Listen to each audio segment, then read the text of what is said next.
Court నుంచి lawyer గారు బయటికి రాగానే ఇలా మాట్లాడుతూ ఉంటారు. "ఇంక నేను చేయగలిగింది నేను చేశాను. అంతే. ఇంక సాక్ష్యాధారాలు మీరు తీసుకొస్తేనే మనం ఈ కేసు నుండి బయటపడతాము." ఇంక వాళ్ళ దగ్గర సాక్ష్యాలు చెబుతూ ఉంటుంది.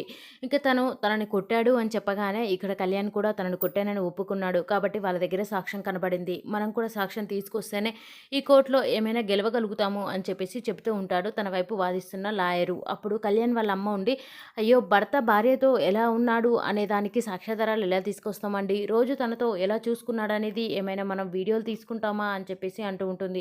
కానీ కుదరదమ్మా ఈరోజు తీసుకురావాల్సిందే అనగానే వాళ్ళ దగ్గర సాక్ష్యాధారాలు ఏముండవండి రాయర్ గారు అని చెప్పేసి లోపల నుంచి అనుకుంటూ వస్తూ ఉంటుంది అనామిక. ఆ మాట విన్న కళ్యాణ్ అలా చూస్తూ ఉండిపోతాడు.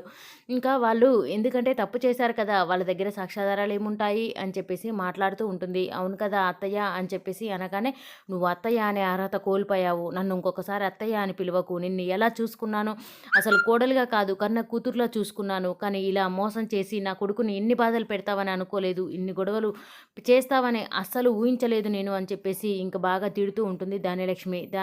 అయినా అత్తయ్య నువ్వు అలా అన్నంత మాత్రాన కాకుండా పోతావా అని చెప్పేసి అంటూ ఉంటుంది. "ఏచి మరొకసారి అలా పిలవకు" అని చెప్పేసి అంటూ ఉంటుంది ధాన్యలక్ష్మి. అలా అనగానే ఇంకా అనామిక ఉండి, "అయితే మీ కొడుకు చేసిన తప్పులన్నింటిని ఒప్పుకొని నన్ను ఇంటికి తీసుకెళ్తాడేమో అడగండి" అని చెప్పేసి అంటూ ఉంటుంది అనామిక. అనామిక ఆ మాటలు మాట్లాడగానే ఇంకా అక్కడున్న కళ్యాణ్ విని, "నువ్వు ఇంతకుముందు నన్ను ప్రేమించింది అబద్ధం. ఇప్పుడు నన్ను ప్రేమగా చూసుకుంటావనేది కూడా అబద్ధమే కదా!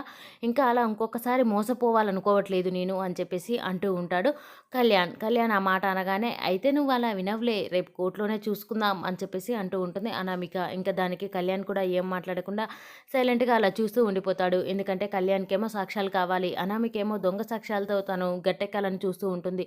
ఇంకా మాటలు మాట్లాడి ఒక రేంజ్‌లో అక్కడి నుంచి వెళ్ళిపోతూ ఉంటుంది అనామిక. అలా వెళ్ళిపోగానే ఇంక ఇక్కడున్న రాజు మాత్రం, "ఇంత జరిగాక కూడా మనం వెనక్కి తగ్గేది అస్సలు లేదురా కళ్యాణ్. నీకు నేనున్నాను అండగా. నువ్వు అస్సలు టెన్షన్ పడకు, భయపడకు. ఏదైతే అదే అవుతుంది" అని చెప్పేసి తన తమ్ముడికైతే ధైర్యం చెబుతూ ఉంటాడు. ఇంకా రాజు. ఆ తర్వాత ఇక్కడ ఉన్న రుద్రాని తన కొడుకు రాహుల్ అయితే, "అరేయ్! నేను చెప్పిన ఏర్పాట్లన్నీ చేశావా?" అని చెప్పేసి అంటూ ఉంటుంది కొడుకుతో. "అమ్మ చేశాను మమ్మీ. మనోళ్ళని ముగ్గురిని ఇంకా గ్యాంగ్‌లోకి పంపించాను" అని చెప్పేసి రాహుల్ అయితే చెప్తూ ఉంటాడు.